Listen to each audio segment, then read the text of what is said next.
वालेकुम viewers, welcome to my channel kitchen with Anaya Nishar. उम्मीद है आप सब लोग खैरियत से होंगे। आज मैं आप लोगों को घर में पिज़्ज़ा बनाने की एक आसान सी रेसिपी बताऊंगी जिसमें ना अवन यूज़ होगा, ना यीस्ट यूज़ होगी, ना कोई ऐसी चीज़ जो आपको मुश्किल लगे। बहुत इजी, घर में इस्तेमाल होने वाली चंद चीज़ों के साथ आप बहुत ही अच्छे तरीके से पिज़्ज़ा जो है वो बना सकते हैं। तो आइए शुरू करते हैं। सबसे पहले एक बाउल में आप 1 कप मैदा लें। अब इसमें आप 2 चम्मच दही ऐड करें। इसमें आप 2 चम्मच जो दही है वो ऐड करेंगे। अब आप इसमें ½ टीस्पून पिसी हुई शुगर ऐड करें। 1 चुटकी के करीब आप इसमें बेकिंग सोडा यूज़ करेंगे।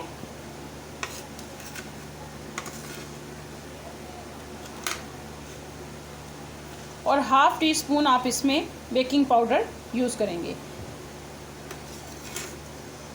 1/4 टीस्पून आप इसमें नमक ऐड करेंगे।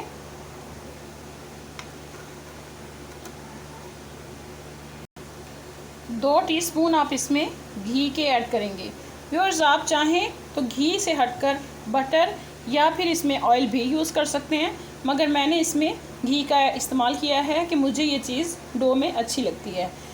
अब आप इसको डो को अच्छे तरीके से गूंद लेंगे।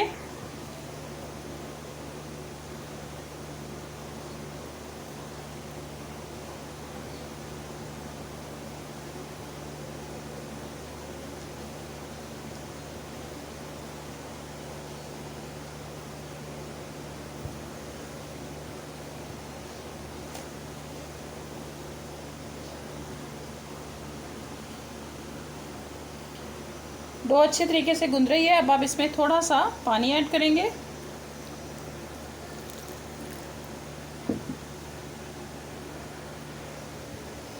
जी व्यूअर्स, डो हमारी अच्छे से गूंद गई है। अब आप इस पर थोड़ा सा घी लगाएंगे और इसे एक साइड पर ढककर रख दें। जी व्यूअर्स, डो बिल्कुल रेडी है। इसको घी लगाएं हल्का सा और एक साइड पे कवर करके आप इसको रख दें। जी व्यूअर्स, तो अब आप पिज़्ज़ा की टॉपिंग के लिए हम चिकन रेडी करेंगे। अब आप एक पैन लें। पैन में आप हल्का सा ऑयल डालिए। अब इसमें आप चिकन के क्यूब्स, जो मैंने पहले बहुत छोटे क्यूब्स की शेप में चिकन को काट लिया। चिकन आपने बोनलेस लेना है 200 ग्राम। इसको आप बहुत छोटे क्यूब्स की शक्ल में काट लें और पैन में जो है ऐड करें। बर्नर आप ऑन कर दें। जी व्यूअर्स, चिकन मैंने इसमें ऐड कर दिया है। अब आप इसको हिलाते जाइए जब तक ये वाइट फॉर्म में आ जाए। आपने फ्लेम जो है वो मीडियम टू लो रखनी है। इसकी वजह ये है कि ये बहुत छोटे पीसेस में है। इसको हमने थोड़ा सा अच्छे तरीके से कुक भी करना है। ठीक है, आप इसको हिलाते जाएं। ये वाइट फॉर्म में जो है वो आ जाएगा। इसका वाटर जो है वो साथ साथ सोक हो जाएगा, जिसकी वजह से एब्जॉर्ब हो जाएगा। चिकन टेस्टी भी होगा और अच्छे तरीके से कुक भी होगा। जी व्यूअर्स, आप इसको हिलाएं।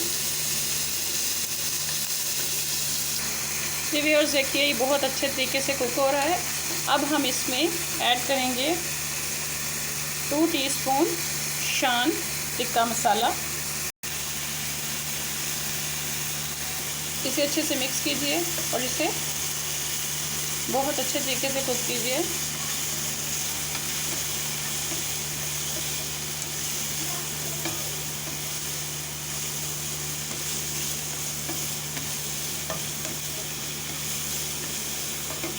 अब हम इसमें ऐड करेंगे 1 टेबलस्पून सिरका।